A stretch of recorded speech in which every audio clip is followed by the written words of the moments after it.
All right. Coach William Buford. I guess you go by William. Yes, sir. All right. Everybody, of course, around here calls you BJ, apparently. Yes, sir. You are originally from Glasgow. Been away for a number of years now, working on your coaching resume and that kind of thing. How does it feel just to walk back in this gym for this announcement? It's kind of surreal, like a full circle. Leaving and wanting to pursue basketball as a going to college as a career, and then turn around and being able to coach, and being able to coach in major cities like Memphis and Chicago, and also then coming back home is just like it's where everything started. Where I started playing basketball, where I fell in love with the game. Many countless hours in the backyard, countless hours at the park, just trying to hone the skill and just being able to transfer all the knowledge that I've learned to another group of young people to put them in a position to hopefully do some big things in the sport that I love is surreal. Now, you mentioned the park. That's specifically Twyman Park, Yes, right sir. down there. I guess it may have been the Dust Bowl whenever you were growing up Yes, sir. down there on Bunch Avenue. Is Yes, that right? sir. Yes, sir. What kind of experiences was that like for you growing up? It was huge. It taught me, number one, it taught me patience, because if you couldn't play at the particular time, you had to sit and watch, and if you didn't do what you were supposed to do, you wouldn't play or you wouldn't get back on the floor. So, I mean, waiting my turn, being able to put myself in a position to, and then also being able to play at a very high level with older guys. Being a younger guy, you didn't get on the floor, so you didn't get to play. So you had to be good. So I would constantly go work on things and watch TV, and my father being a college basketball player as well as a professional, he said, don't ask me to come help you if you're not going to play hard, if you're not going to play for real, because it's a game that he loved. So I take that very seriously. I put a lot into it. I put a lot into my coaching. I put a lot into my skill set and my knowledge. And the one thing that my kids will never be, they won't be not prepared.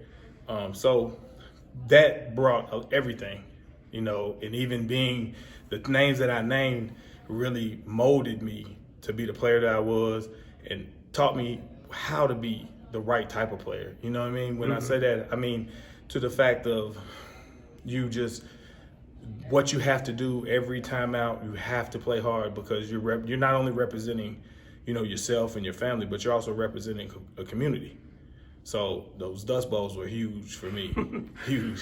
Yeah, I mean, because you mentioned your dad, Billy Buford. He was a sophomore on the '68 state championship team. For some people, he might be the forgotten guy because the rest of the team was pretty much seniors. Yes. But of course, he went on, played at Memphis, played in the Final Four, I think it was, in the final NCAA game, tournament. the final game, NCAA tournament. Bill Walton, I mess with him all the time. That's the only thing I can mess with him on. Yeah. You can go look at the stats from that game. Oh yeah, but he started on that team. So I mean, just coming from this area and having that type of pedigree, I ain't gonna say it was a pressure that he never put pressure on me, but I wanted to live up to that type of standard. And although my basketball career wasn't all that I wanted to be, I had a great time at Kentucky State, and then at Longwood University, I had a great time. Won CVAC championship. We were D2 at the time. Now Longwood is D1. They were D1 because we wind up winning, so they were able to go up. But now that I look at them, I'm like, that's a part of me. I was part of the cornerstone of helping them get to that point. So now they're in the NCAA tournament. So I mean, it's just the cornerstones of the things that from here, strictly from here. Like I never played basketball anywhere else but here, and to come from this area in South Central Kentucky, and then to be able to be successful in Memphis and be successful in Chicago, it's just a testament to what I was taught when I was younger.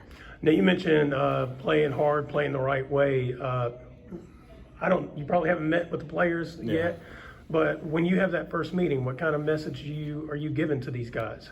Give me everything you got. That's all. That's really the only thing. Just give me, when we're in the weight room, give me everything you got. Every time we're on the floor, give me everything you got. I'm going to demand it. So if you don't give it to me, you're not going to play. So, and it's not really about wins and losses as it is, and as my father would say, it's not about wins and losses, but it's about how you conduct yourself and what you do and how you're going to attack the day. And attacking the day means if you give everything you have for that day, and you still come up short, you still give everything you had, and you got better that day. So getting better every day is key. I don't care what their record was last year. It doesn't bother me what it was 5 years ago. Now it's a whole new slate, and we just gonna come out here and play as hard as we can for as long as we can. Is there anything else you want people to know about you or what to expect from this program now that you're the head coach? That the one thing that they're not going to ever be able to say is that these kids didn't play hard. If anything, and like I told someone else, effort is key. When you put forth a maximum effort, good things seem to happen. I'm not one of those coaches that's going to say, oh, well, we're going to go do this, and well, my expectations are high. My expectations are high. I think our community is extremely strong. I came up through elementary school basketball. Well, I mean, the Glasgow athletic programs as a young boy playing football, baseball, and basketball, and all those guys. And the one thing about Glasgow that always happened, those guys play with each other from third grade or second grade all the way to the seniors in high school. And the one thing that I think that has been missing, and I don't know why, but it's a lot of people that have picked our kids from, and that's not happening no more. Everyone that plays at Glasgow that wants to play basketball, I'm going to give them the best opportunity I can to play it at a very high level and after high school, if that's what they choose to do. Mm-hmm. So, do you have a specific focus for your message for your players about the heritage of this program? Oh, they will most definitely know their history. I mean, it is 2022 now, and that was in 1968. But like I said in my speech, in order to know where you're going, you gotta know where you've been. And I want all the players that played before me to come back. I want all the players that played here. I mean, Brandon Stockton is going to be my assistant coach, and there's no way. I raised him, and he'll tell you I used to pick him up, make him go to the wild with me. You want to be good, you got to lift weights, you got to do this, you got to do that. And he was Mr. Basketball in the state of Kentucky. The only Mr. Basketball that we've had out of Glasgow. That's major. That's huge, knowing that was something that he wanted to do and he was able to accomplish that. To end up play 4 years at Kentucky. I love Kentucky to death. I think that was the wrong school. But I love it. I love him and him as a person, and he's going to be able to bring, I think together we're going to be able to piece this thing to where it needs to be so we can put Glasgow where we feel like it should be at.